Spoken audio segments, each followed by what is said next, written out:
Tahta itu tidak dipanggil, tapi diwariskan oleh keberanian yang berlumur kutukan. Dan setiap panggilan akan selalu dibuka oleh darah satu terah yang tumpah di tanah leluhur. Assalamualaikum warahmatullahi wabarakatuh. Kembali lagi di channel Portal Dimensi Official bersama saya Kang Selamat di sini. Kali ini Kang Selamat akan membawakan kisah yang berjudul Singgasana Rojo Mayit. Kalian pasti tidak asing dengan judul ini karena cerita ini ditulis oleh Dioseta. Dan bagaimana kelanjutan ceritanya? Sebelum kita masuk ke ceritanya, buat kalian yang belum subscribe channel ini, tekan tombol subscribe-nya terlebih dahulu dan tekan tombol notifikasinya, agar kalian tidak ketinggalan cerita-cerita terbaru dari Portal Dimensi Official maupun Portal Dimensi. Gak usah berlama-lama lagi, langsung saja kita masuk ke ceritanya. Singgasana Rojo Mayit. Satu roh bangkit dari jasad itu. Roh yang mengenakan busana pengantin pria. Wajahnya serupa dengan tubuh yang terbaring, namun matanya kini hitam sepenuhnya. Tanpa putih, tanpa pantulan, Ingon keluarga Wagiatma sejak tadi menanti mendekat perlahan, menundukkan kepala seolah menyambut kelahiran raja baru. Roh pengantin pria itu berdiri tegak, kini mereka adalah sepasang. Kekuatan yang mengelilinginya terasa berbeda. Lebih pekat, lebih lapar. Itu bukan lagi sekedar roh. Itu adalah wadah bagi ratusan jiwa yang telah dimakan. Anggota Wagiatma telah berhasil. Kekuatan terkutuk itu telah memilih tuannya yang baru, dan sejak malam itu, gelar pemakan roh tidak lagi menjadi legenda yang dibisikkan dalam ketakutan. Ia telah menjadi wujud. Langit tak kunjung terang sejak sore tadi. Awan menggantung rendah, berat dan kelabu, seolah menahan sesuatu yang belum sempat jatuh. Hujan turun tanpa jeda, rintiknya rapat dan dingin, memukul genting-genting tua dengan irama yang menenangkan. Abah berdiri di teras rumah kayunya, memandangi halaman yang mulai digenangi air. Pandangannya tak benar-benar tertuju pada hujan, melainkan pada firasat yang sejak tadi mengganjal di dada. Di dahan-dahan pohon sekitar desa, burung-burung hitam bertengger dalam jumlah tak biasa, diam, tak bersuara. Hanya sesekali mengepakkan sayap seolah menunggu aba-aba dari sesuatu yang tak terlihat. Dirga juga ngerasa, bah. Suara itu memecah lamunannya. Dirga muncul dari dalam rumah, membawa segelas kopi panas yang uapnya tipis menari di udara dingin. Ia menyerahkannya pada Abah lalu ikut bersandar di tiang teras. "Kamu khawatir?" tanya Abah pelan tanpa mengalihkan pandangan dari pekarangan yang gelap. Dirga terdiam sesaat. Hujan memantul di tanah, membentuk percikan-percikan kecil yang tampak pucat di bawah cahaya lampu temaram. "Khawatir teh pasti, bah. Tapi kata Mas Danan khawatir jangan berlebihan. Nanti pikiran jadi berat, malah susah mikir jalan keluarnya." Abah mengangguk kecil. Ia meniup permukaan kopi lalu menyurupnya perlahan. "Benar ucapan Mas Danan. Sebesar apapun masalah itu, Tuhan selalu jauh lebih besar." Mereka kembali terdiam, hanya suara hujan dan desir angin yang menemani. Malam itu kegundahan yang sama merayapi hati keduanya. Rasa tak enak yang tak memiliki bentuk namun begitu nyata. Seperti bayangan yang berdiri tepat di belakang punggung, tetapi tidak bisa dilihat jika menoleh. Mereka belum tahu apa yang akan datang, belum tahu apa yang sedang bergerak mendekat. Di luar pagar rumah, di balik kabut tipis yang mulai turun bersama hujan, seorang pria kurus berambut panjang berdiri memandangi teras itu. Pakaiannya basah kuyup, namun ia tak bergeming. Senyumnya perlahan mereka.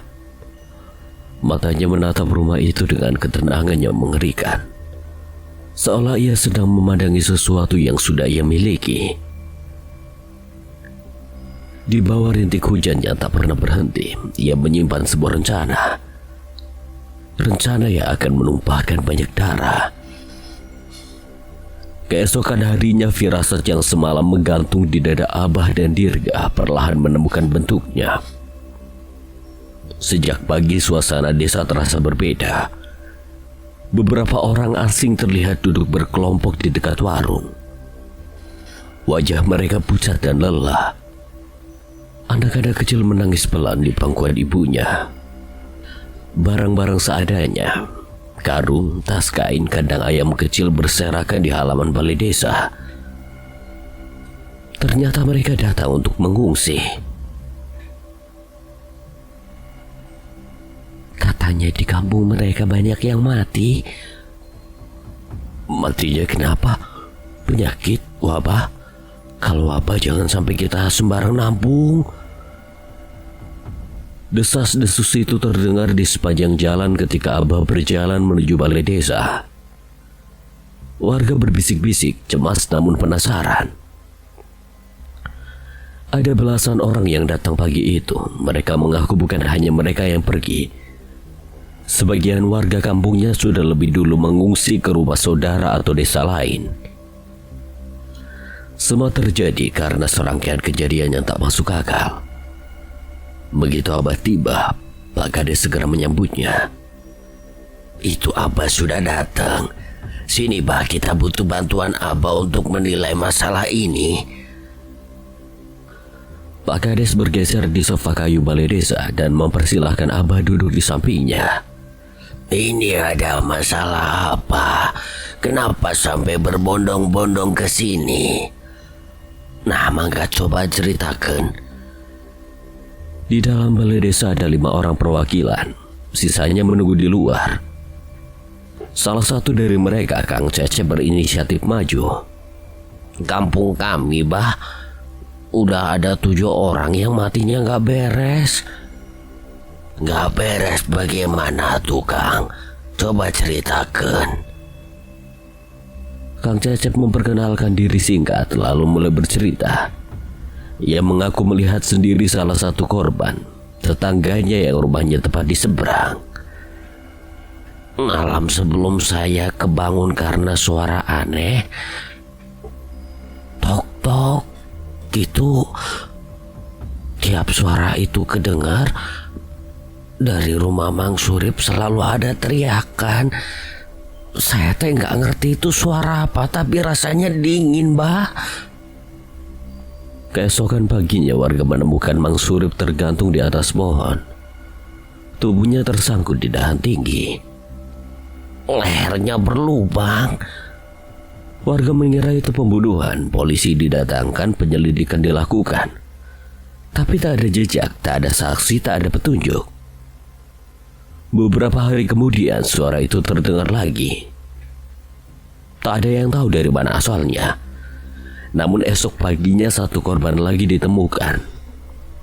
Pohon berbeda tapi kondisi sama.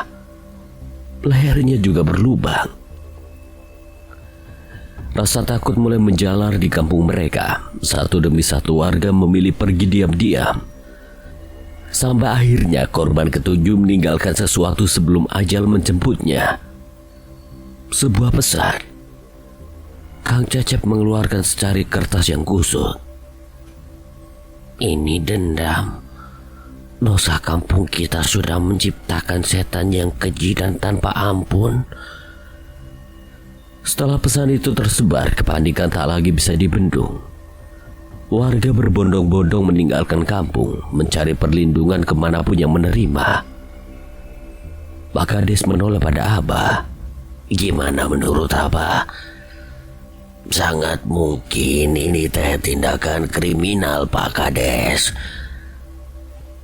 Tapi saya juga nggak bisa nutup kemungkinan ada hal gaib yang terlibat. Dari ceritanya saja saya belum bisa memastikan. Terus menurut apa mereka bisa kita tampung di sini? Selama bukan penyakit menular harusnya tidak masalah. Balai desa, posyandu, rumah kosong kita bisa manfaatkan sementara. Apa masih ada orang di kampung, Kang Cecep? Masih banyak, Bah, yang gak punya pilihan, punya ternak, sawah, atau emang gak ada tempat lain untuk pergi. Kalau begitu saya akan sempatkan berkunjung ke sana. Tolong beri saya nama orang yang bisa saya temui. Iya siap, Bah. Setelah perbincangan serius itu, suasana sedikit mencair. Teh hangat dan gorengan disuguhkan, namun kegelisahan tetap menggantung di udara. Abah pamit lebih dulu. Di luar balai desa, ia melihat Dirga sedang berbincang dengan beberapa warga pendatang. Bah, sudah selesai? Sudah, kamu juga udah dengar ceritanya.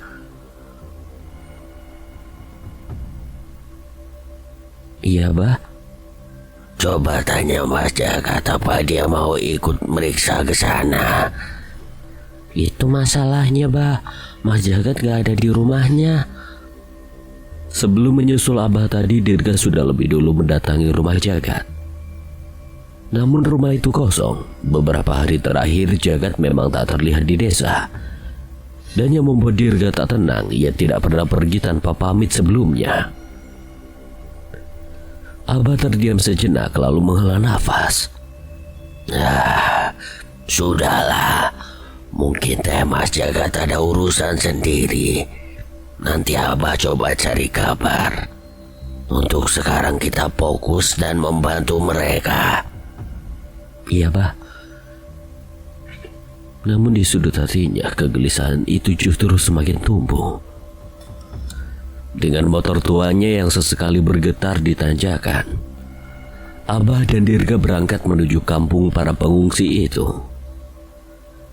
Jaraknya memang tidak terlalu jauh, tapi letaknya lebih tinggi, di dataran yang menghadap langsung ke hamparan hutan leweng sasar. Dari beberapa titik, pepohonan lebat itu tampak jelas gelap dan diam, menyimpan rahasia. Pagi itu udara terasa sejuk, bahkan cenderung dingin. Namun kampung yang mereka tuju justru terasa ganjil. Seperti yang diceritakan Kang Cecep, suasananya benar-benar sepi. Padahal matahari sudah cukup tinggi. Waktu di mana biasanya warga sibuk di kebun, anak-anak berlarian, dan suara alat pertanian saling bersautan. Sepi, Bah, kayak kampung mati. Mungkin karena jarak rumah mereka berjauhan.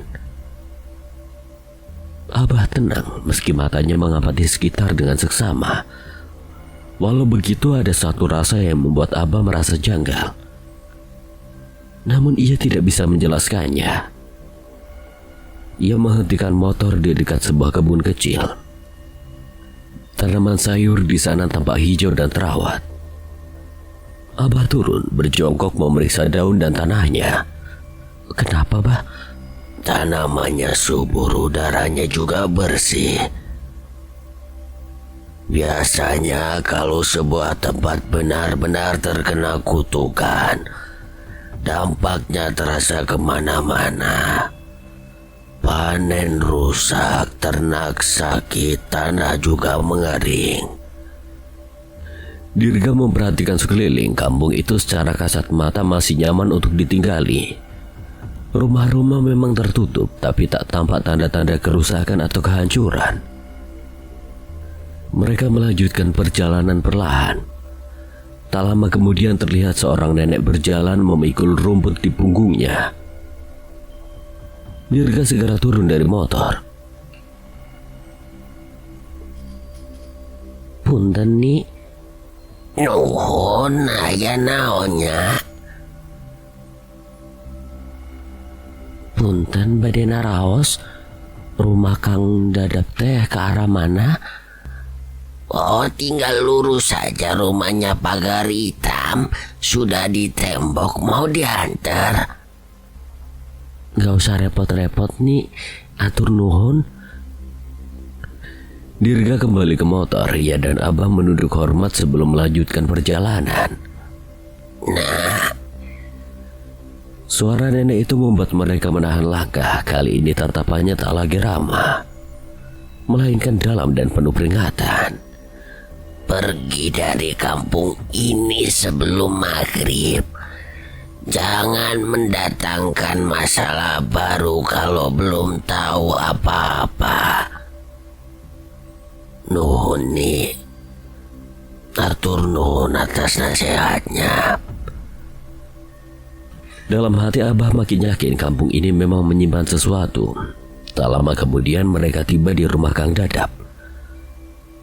Pagar hitam dan tembok semen mengelilinginya seperti yang disebutkan sang nenek. Kang Dadap menyambut mereka dengan wajah lelah. Abah menjelaskan maksud kedatangannya. Ia menyebut nama Kang Cecep sebagai penghubung, dan niat mereka hanya untuk memahami keadaan yang sebenarnya. Saya sendiri gak ngerti apa-apa, Bah.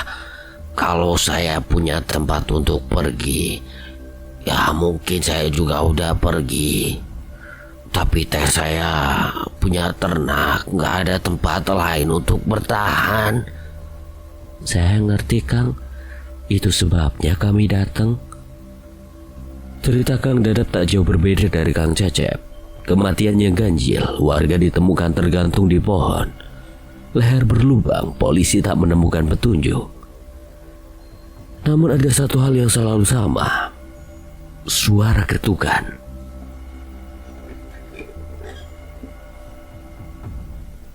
Selalu terdengar sebelum ada korban berikutnya.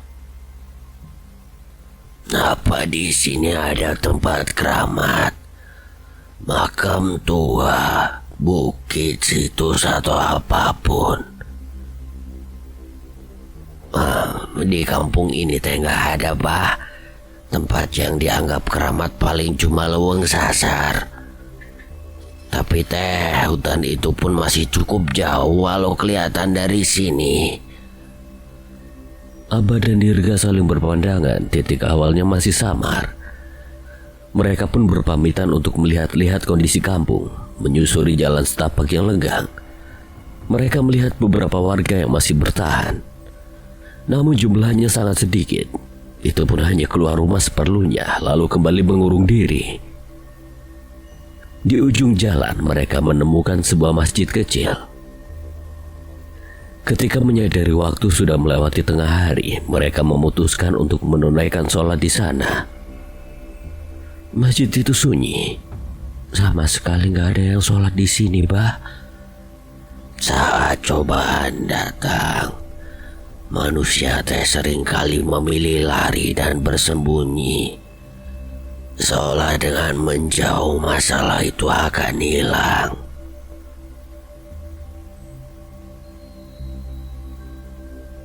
Padahal tidak ada tempat bersembunyi yang lebih aman selain kepada Allah. Apa yang tak sanggup kita selesaikan, serahkanlah padanya, karena di tiap kebuntuan Allah selalu menyediakan jalan dan jawaban terbaik. Iya, Bah, Dirga mengerti. Siang itu sebelum melanjutkan penelusuran, mereka duduk di serambi masjid dan membuka bekal yang dibawakan emak.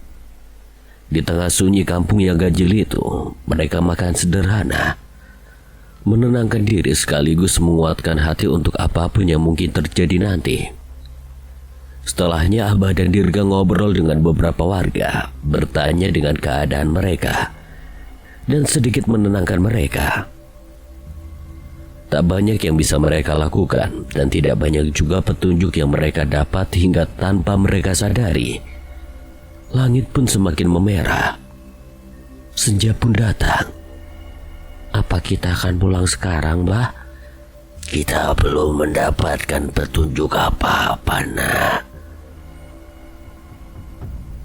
Abah sedikit kecewa. Ia berpikir mungkin jika yang berangkat adalah Jagat, ia akan segera menemukan masalah di desa ini. Sampai langit gelap pun Abah belum memutuskan. Namun sekali lagi mereka berhenti di masjid. Tempat itu masih tidak berubah seperti siang saat mereka tinggal tadi. Tanpa berpikir panjang, Abah pun mengambil wudhu dan mengumandangkan azan di sana. Suara yang sudah lama tidak terdengar oleh warga desa semenjak kejadian yang meneror desa. Suara azan yang dikumandangkan Abah menjadi satu-satunya suara yang terdengar di desa itu. Mereka menunggu sesaat, namun tak ada siapapun yang menyambut azan itu. Abah menoleh pada Dirga, tatapannya teduh. Dirga, kita tetap sholat. Abah berdiri menghadap kiblat, memastikan arah dengan hati-hati seperti biasa. Ia melangkah ke depan, berdiri lurus sementara Dirga berdiri tepat di belakangnya. Mereka merapatkan shaf kecil itu, hanya 2 orang, tanpa menyisakan celah. Tumit sejajar, bahu hampir bersentuhan. Allahu Akbar. Takbir itu terasa berbeda, seolah memecah sunyi yang selama ini mengurung desa. Dirga mengikuti takbir dengan suara lirih namun mantap. Malam makin pekat, tetapi di dalam masjid tua itu ada cahaya yang tak terlihat mata. Abah membaca Al-Fatihah dengan suara lembut, tidak terlalu keras, tidak pula berbisik. Suaranya stabil, penuh ketenangan. Dirga menyimak di belakangnya, mengikuti dengan khusyuk. Rukuk, punggung lurus, tangan menggenggam lutut. Tidak lalu sujud lama. Dalam, seakan seluruh beban desa itu mereka letakkan di lantai sajadah itu. Di sujud pertama itulah suara lain terdengar. Langkah, pelan, ragu-ragu. Dirga sempat sedikit membuka matanya saat duduk di antara 2 sujud. Bayangan seseorang berdiri di ambang pintu masjid. Namun Abah tetap tenang. Ia melanjutkan rakaat. Saat mereka berdiri untuk rakaat kedua, terdengar lagi suara sendal dilepas. Disusul suara kain sarung dirapikan. Satu orang lelaki tua masuk, wajahnya penuh keraguan. Ia berdiri di belakang Dirga, menepuk pelan pundaknya. Sebuah isyarat halus meminta izin masuk shaf. Dirga sedikit maju memberi ruang. Shaf kini menjadi 3. Belum selesai 1 ayat, 2 orang lagi datang. Seorang ibu dengan mukena lusuh dan seorang pemuda yang selama ini dikenal paling takut keluar rumah sejak teror itu terjadi. Mereka berdiri membentuk shaf kedua, merapatkan barisan. Tumit sejajar, bahu saling menyentuh. Tak ada yang berbicara. Yang terdengar hanya bacaan Al-Quran dan isak tertahan. Saat sujud kedua rakaat terakhir, semakin banyak langkah terdengar. Seperti hujan yang jatuh satu-satu lalu menjadi deras. Ketika Abah duduk tahiyat akhir, masjid itu tak lagi kosong. Di belakangnya shaf sudah terisi hampir penuh.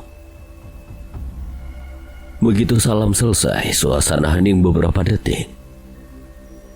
Lalu terdengar tangis. Tangis yang bukan karena takut, melainkan lega. Mata Abah berkaca-kaca saat melihat shaf-shaf masjid kembali terisi. Warga yang semula bersembunyi kini berdiri sejajar. Bahu bersentuhan menghadap kiblat yang sama. Desa ini masih memiliki harapan, nak. Iya, Bah. Dadanya terasa hangat di tengah dinginnya malam.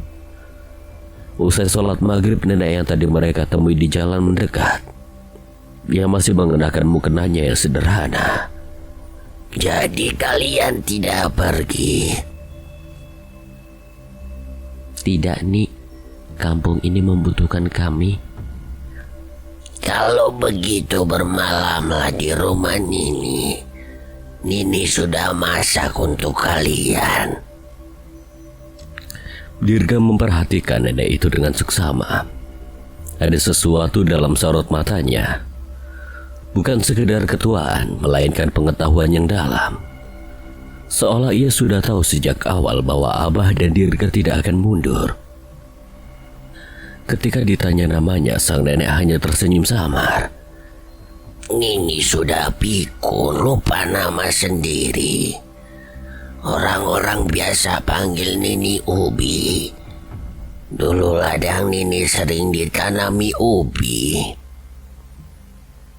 Makan malam mereka sederhana. Tikar digelar di ruang tengah, lampu bohlam kuning menggantung redup. Sambal terong, ikan asin, dan nasi hangat terasa begitu nikmat setelah seharian berkeliling. Namun suasana berubah ketika Nini Ubi berbicara lagi. Malam ini suara itu akan terdengar. Kalau kalian bisa menemukan asalnya sebelum tengah malam, mungkin kalian bisa menyelamatkan korban berikutnya. Nini tahu sesuatu? Tidak, tapi firasat orang tua biasanya jarang salah kan? Setelah itu ia bangkit dan masuk ke kamarnya, meninggalkan Abah dan Dirga dalam diam yang terasa lebih berat. Abah menepuk pundak Dirga, mencegahnya bertanya lebih jauh. Benar seperti yang dikatakan Nini Ubi. Saat malam semakin larut dan udara kian dingin, suara itu terdengar. Gema ketukan itu melayang di udara, samar namun jelas, seolah berasal dari segala arah sekaligus. Abah dan Dirga saling berpandangan lalu bergegas keluar rumah. Suara itu kembali terdengar, tapi dari mana? Berpencar, cari dari arah berlawanan. Mereka berlari menyusuri jalan kampung yang gelap. Lampu-lampu rumah padam. Pintu-pintu tertutup rapat. Dirga menajamkan pendengaran, berusaha menebak arah. Namun suara itu seperti berpindah, kadang terdengar dari belakang, kadang dari kiri, lalu tiba-tiba dari kejauhan.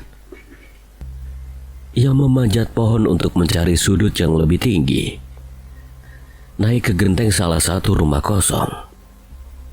Tapi hasilnya sama. Suara itu seperti hidup. Dari sebuah rumah Dirga mendengar isak tertahan. Malam ini siapa yang akan mati, Mas? Jangan keluarga kita. Di dalam hanya ada sepasang suami istri dan seorang anak kecil. Sang suami mencoba tegar. Tenang ya dek, Allah bersama kita. Dirga mengepalkan tangan, tidak boleh ada yang mati malam ini.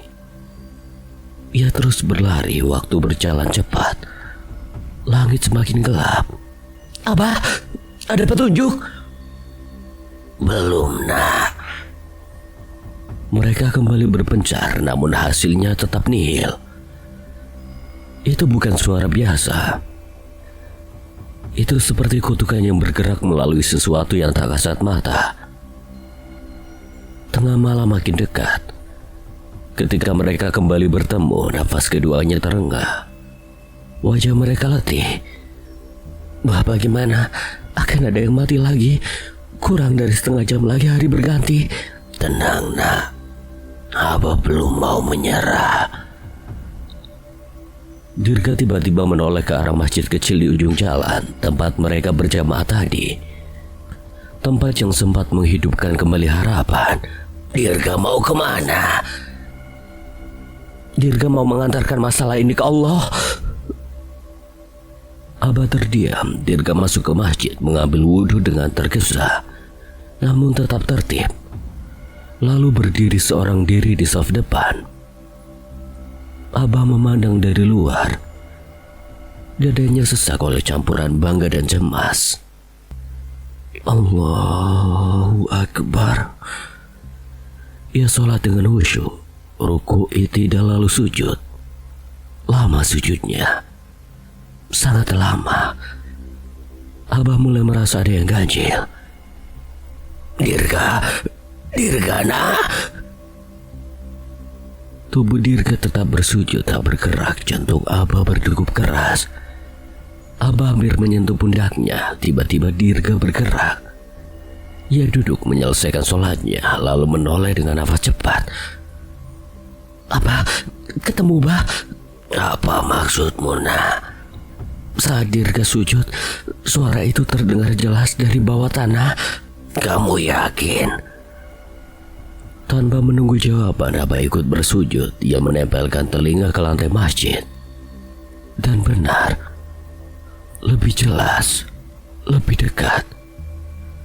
Seperti merambat melalui sesuatu di bawah tanah. Suara itu menggema seolah berpindah-pindah. Tapi sebenarnya bukan berpindah, ia merambat. Merambat bawah tanah. Akar pohon. Dirga mengangguk tanpa membuang waktu. Mereka berlari menuju rumah Kang Dadap. Kang Dadap! Teriak Dirga sambil mengetuk pintu keras. Beberapa detik yang terasa lama berlalu. Lalu pintu itu terbuka perlahan. Di mana? Di mana ada pohon besar?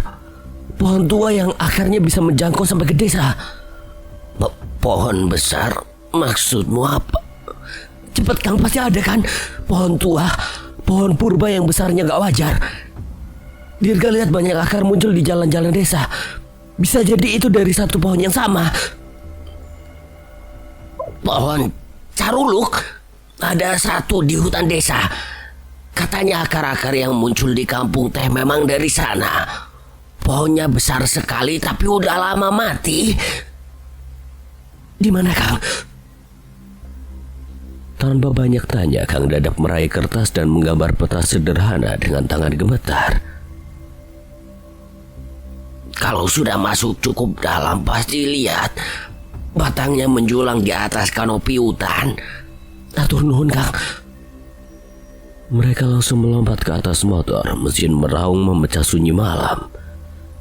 Angin malam terasa lebih dingin dari biasanya. Begitu tiba di tepi hutan, mereka memarkir motor dan berlari menembus pepohonan. Ranting-ranting mencabuk wajah dan lengan mereka. Tanah becek membuat langkah tergelincir, namun mereka tak berhenti. Dan di kejauhan tampaklah itu. Siluet raksasa menjulang di antara gelap. Pohon tua yang kering, batangnya sebesar rumah. Cabangnya seperti tangan-tangan kerangka yang mencakar langit. Mati tapi terasa hidup oleh sesuatu yang lain. Suara itu kini jelas menggema lewat tanah. Mereka merambat dan di sanalah sosok itu. Seorang pria berpakaian putih berdiri di depan batang pohon. Di tangannya palu, di hadapannya boneka jerami tertancap pada batang kayu dengan pasak besar. Mati. Setiap hantaman palu memecah sunyi hutan dan seolah menggetarkan udara. Abah merasa dadanya sesak. Santet biasa tidak semengerikan ini. Gelombang tekanan tak kasat mata menghantam mereka setiap kali palu itu turun. Tanah bergetar ringan, daun-daun bergetar tanpa angin. Waktu hampir habis. Jika pasak terakhir tertancap sebelum tengah malam berlalu. Mati. Hentikan! Pria itu tak menoleh tanpa pikir panjang.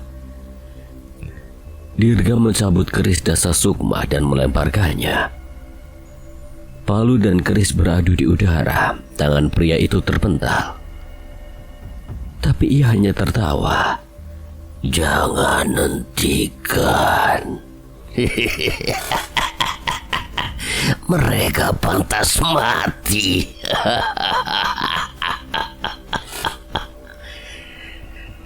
Kini mereka melihatnya jelas.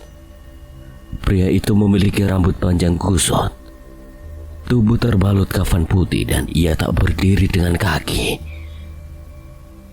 Kedua kakinya hanya sampai di lutut. Bagian bawahnya sudah 2 batang kayu yang disambungkan kasar. Ia bergerak kaku dengan tongkat penyangga. Siapa kau? Kakimu? Aku. Aku. Kata mereka aku ini hanya sampah. Tidak usah dipedulikan. Aku ini pembawa sial. Kakiku tidak diperlukan karena bisa membawaku kembali ke kampung.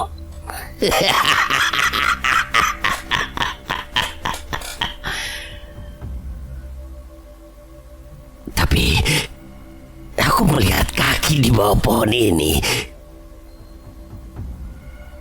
Kaki yang kuat, yang bisa membuatku berlari lagi. Abah dan Dirga sadar bahwa kejiwaan orang di hadapannya sudah terganggu. Ia bisa menjadi berbahaya. Pohon ini memberiku pilihan. Kaki untuk berjalan lagi. Atau pembalasan dendam. Tentu saja aku pilih pembalasan dendam. Mereka semua harus mati. Mati. Abah mengecek jam tangannya. Waktu tengah malam sudah lewat. Ritual orang itu tidak lagi bisa diselesaikan. Setidaknya untuk malam ini. Kemarilah. Kami akan menolongmu.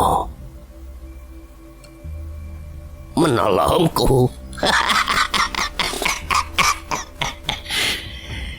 Ia menatap dengan tawa ke arah Abah sambil menggerakkan kedua tangannya dari atas ke bawah yang menunjukkan tubuh cacatnya. Memangnya kau nabi? Hah? Abah dan Dirga perlahan mendekat. Mereka merasa harus mengamankan pria itu agar ritual tidak kembali terjadi. Tapi saat mereka mendekat, orang itu tiba-tiba memaksa dirinya untuk membungkuk dan mengambil keris Dirga. Keris yang indah,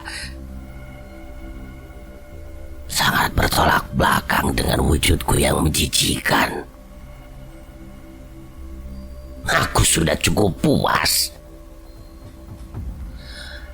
Mati dengan keris seindah ini mungkin adalah cara yang terbaik.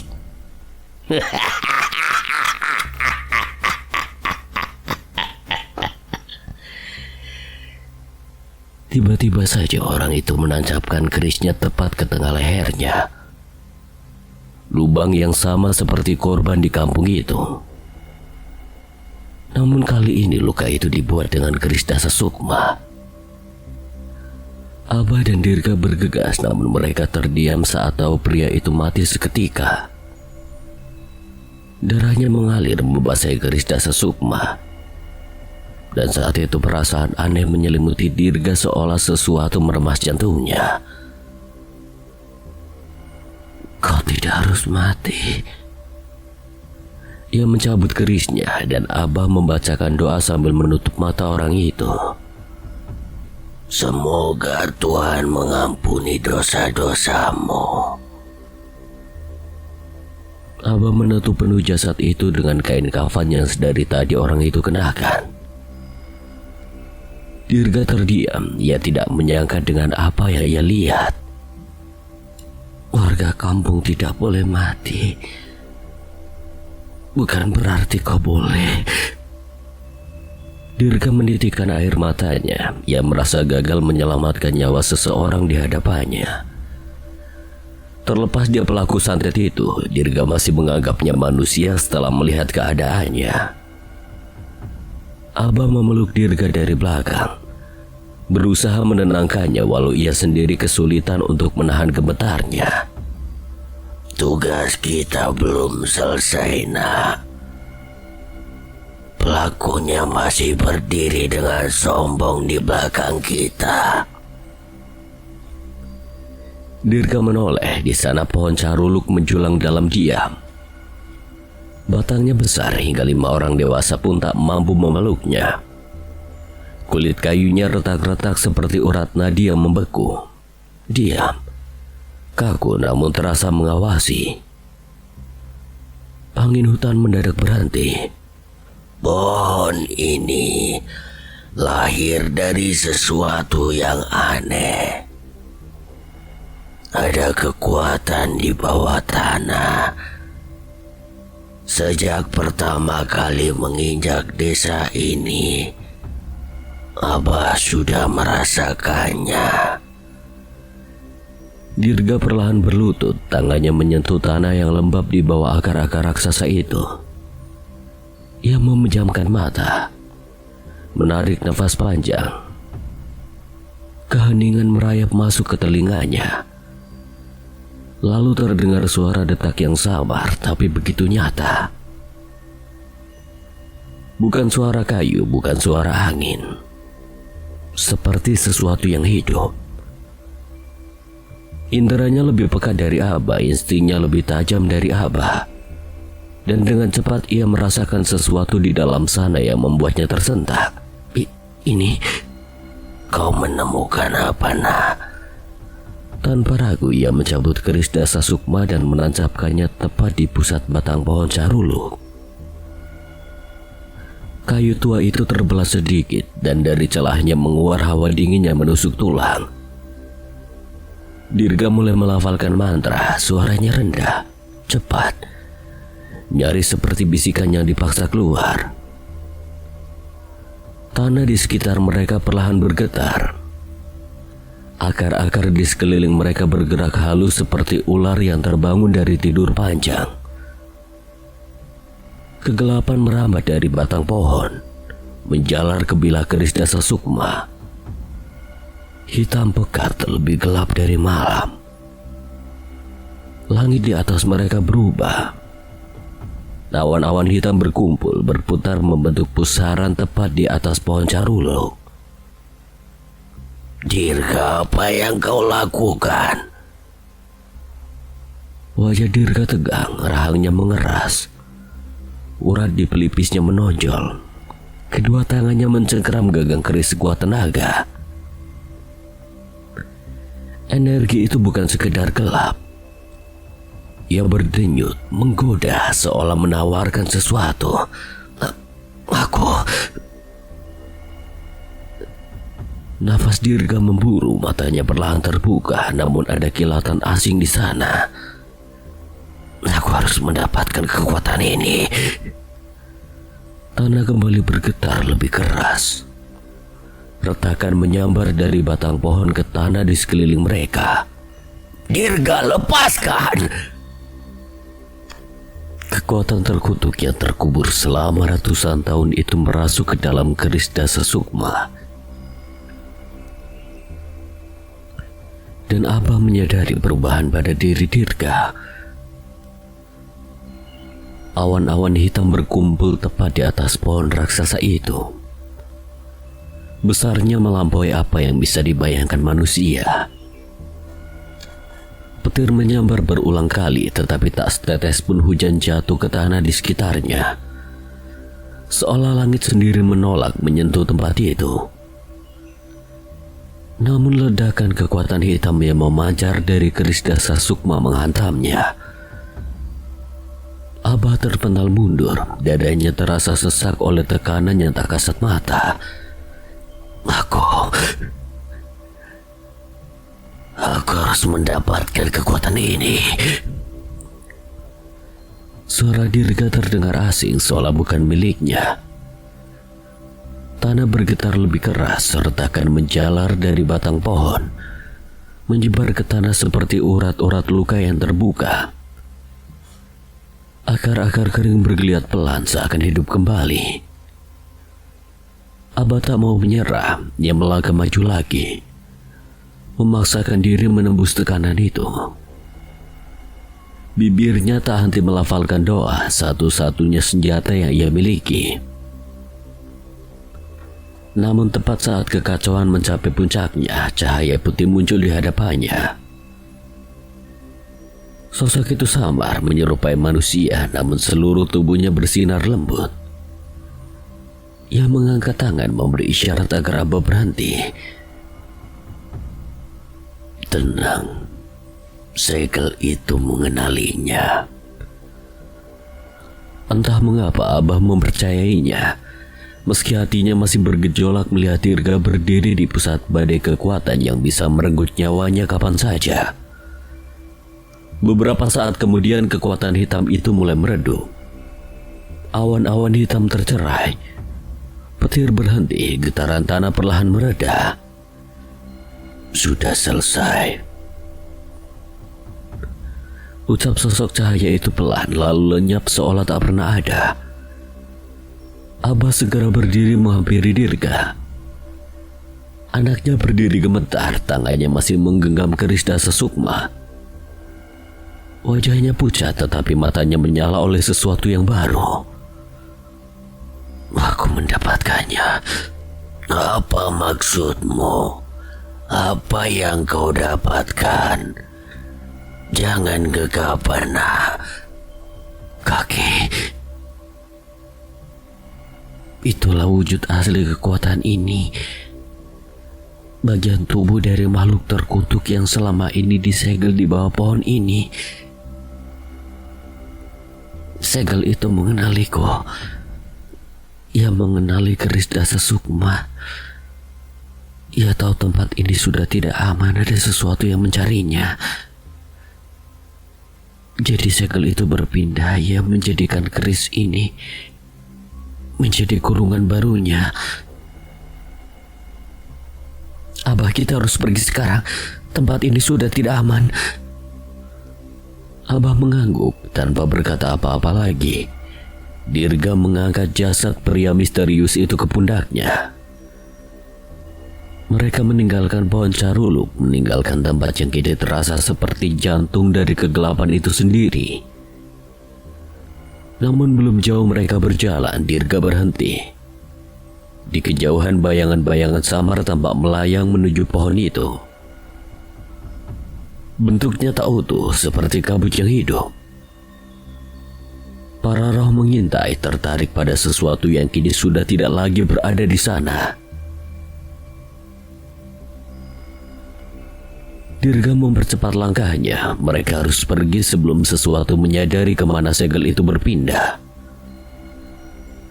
Sesampainya di desa, Abah dan Dirga membawa jasad itu ke halaman masjid. Kang Dadap dan beberapa warga yang masih terjaga segera berkumpul. Wajah mereka diliputi cemas. Dia pelakunya. Dendam yang ia pendam membuatnya membunuh satu persatu.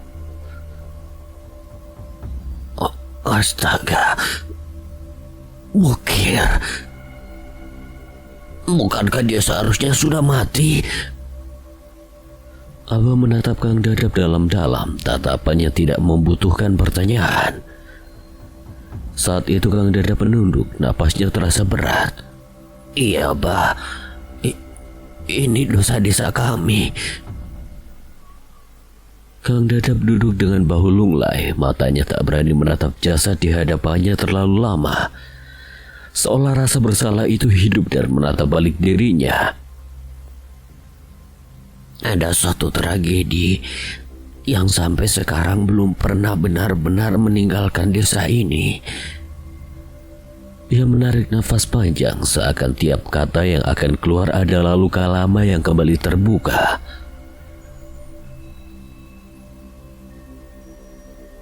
Waktu itu ada kabar seorang anak perempuan masih di bawah umur yang hamil di luar nikah. Kata-kata itu jatuh berat di udara. Di desa kecil seperti itu, kabar semacam itu bukan sekedar aib, melainkan kutukan. Warga marah. Mereka datang berbondong-bondong, menghakimi, menuntut jawaban. Anak perempuan itu ketakutan. Tubuhnya gemetar di hadapan puluhan pasang mata yang penuh amarah. Takut akan dihakimi masa, anak perempuan itu mengatakan bahwa ia adalah korban. Ia diperkosa oleh seorang warga desa. Dan dalam ketakutannya ia menunjuk satu nama. Mukir. Nama itu terdengar seperti bisikan yang terlambat. Mukir memang berbeda. Dia memang memiliki kekurangan. Pikirannya tidak seperti kita. Ia tidak punya orang tua. Hidup sendirian, makan dari apa yang ia temukan di hutan. Warga desa tak pernah benar-benar menganggapnya bagian dari mereka. Ia hanya bayangan, beban, sesuatu yang lebih sering dihindari daripada disapa. Dan ketika nama itu disebut, warga tidak butuh bukti lagi. Mukir tidak melawan, tidak membela diri. Ia bahkan mungkin tidak sepenuhnya mengerti apa yang dituduhkan padanya. Yang ia tahu hanya satu hal, orang-orang yang selama ini ia lihat setiap hari tiba-tiba berubah menjadi algojo. Mereka memukulnya, menyeretnya, menyiksanya. Mukir hanya bisa menangis, bukan karena ia mengerti tuduhan itu, tetapi karena ia hanya merasa kesakitan tanpa mengerti kesalahannya. Dan karena tak seorang pun datang menolongnya. Anak perempuan itu, ia tidak ingin Mukir bertanggung jawab. Ia hanya ingin warga berhenti melihatnya sebagai pembawa aib. Mukir dijadikan jawaban atas keputusasaannya. Mukir dijadikan penebus dari ketakutan anak itu. Lalu ayah anak itu dan beberapa warga membawa Mukir ke hutan. Mereka memotong kedua kakinya. Mereka mengobatinya seadanya. Bukan menyelamatkannya, tapi agar ia tidak mati terlalu cepat. Mereka meninggalkannya di sana sendirian, di tengah hutan tanpa kaki, tanpa siapapun. Tapi ternyata kami salah. Beberapa bulan kemudian, anak perempuan itu mengaku saat tidak tahan dengan apa yang ia alami. Ia tidak diperkosa Mukir. Dia diperkosa oleh ayahnya sendiri. Ia hidup dalam ketakutan, dipukuli, diancam akan dibunuh jika membuka mulut.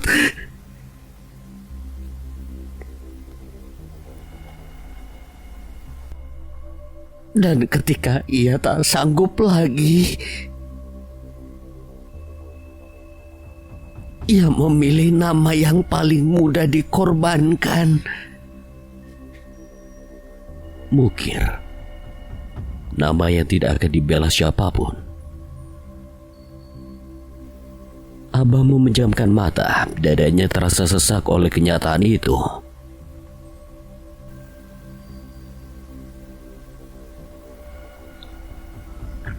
Anak perempuan itu tidak mampu menanggung dosanya. Namun sang ibu membawanya pergi dan ayah penyebab utama tragedi itu melarikan diri dari desa. Dirga memandang jasad di hadapannya. Pria yang disebut monster, pria yang disebut pembawa aib. Padahal ia hanyalah korban dari ketakutan, kebohongan, dan kekejaman manusia.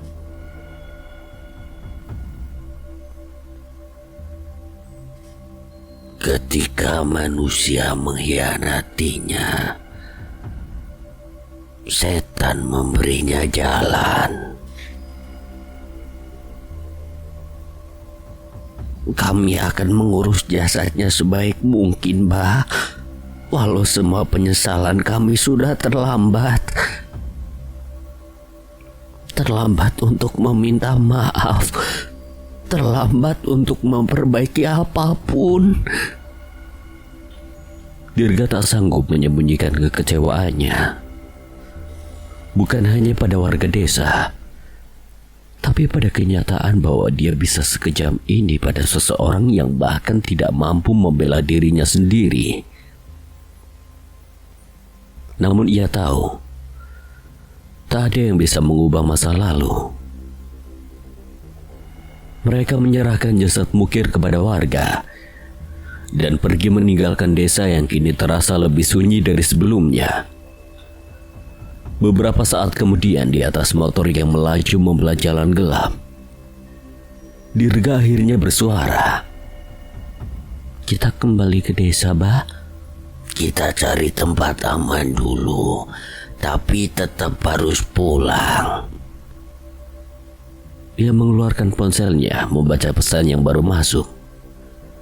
Ada nama yang sudah cukup lama tidak terlihat di layar ponsel Abah. Danan dan Cahyo sudah menunggu. Mereka mencarimu. Untuk pertama kalinya sejak malam itu, Dirga merasakan sesuatu yang mendekati ketenangan. Di tengah kecemasan itu, nama Danan dan Cahyo seolah memberi sedikit harapan untuk Dirga. Setidaknya untuk sekedar bercerita, seolah takdir memang sedang mempertemukan mereka kembali. Kita juga harus menceritakan hilangnya Mas Jagat. Ya mungkin mereka punya petunjuk. Malam itu semua pintu tertutup rapat. Hanya segelintir orang tua yang duduk melingkar di dalam ruangan. Wajah-wajah mereka dipenuhi bayangan lampu temaram. Seolah cahaya pun enggan sepenuhnya menerangi pertemuan itu. Kita harus menunjuk satu nama. Harus ada seseorang yang memimpin kita. Tidak bisa. Leluhur Sambara sudah sepakat kita bukan keluarga yang menghimpun kekuatan. Anak dan cucu kita berhak memilih jalan hidup mereka sendiri. Beberapa orang mengangguk, namun tak semua. Seorang perempuan mengangkat tangan perlahan. Matanya menyiratkan kecemasan yang sulit disembunyikan. Tapi tanpa pemimpin kita akan lemah. Terah-terah keramat lain tidak akan ragu menghancurkan kita. Ruangan kembali tenggelam dalam diam. Seseorang menghela nafas panjang lalu berbicara dengan nada lelah. Seolah telah mengulang kalimat itu berkali-kali sepanjang hidupnya. Bukankah leluhur kita sudah sepakat bahwa tidak ada yang namanya Trasambara? Tidak ada yang istimewa dari darah kita. Tidak ada yang perlu diwariskan selain kehidupan biasa. Dan kita tahu, menjadi manusia biasa, tidak terseret dalam urusan dua dunia, itu adalah anugerah terbesar yang pernah diberikan pada kita. Kata-kata itu menggantung di udara. Namun pertemuan itu tidak menemukan jawaban. Sebagian ingin mempertahankan sumpah leluhur, membiarkan garis keturunan mereka bebas dari beban kekuatan. Sebagian lain takut tanpa nama Sambara. Tanpa perlindungan, mereka hanya menunggu waktu untuk dimusnahkan. Dan di tengah perdebatan nyata berkunjung itu, sebuah benda menembus atap rumah. Kayu-kayu pecah, serpihan berterbangan. Sebuah keris hitam menghujam lantai tepat di hadapan mereka. Api masih menyala di bilahnya. Udara di ruangan itu berubah seketika. Kekuatan yang keluar dari keris itu begitu pekat, menyesakan dada siapapun yang merasakannya. Dari dalam bilahnya terdengar suara, seperti tawa yang tertahan. Tawa yang lapar. tawa yang haus darah. Kurang ajar. Bisik salah satu sesepuh mundur selangkah. Tak seorang pun berani mendekat. Namun salah satu dari mereka tiba-tiba membeku.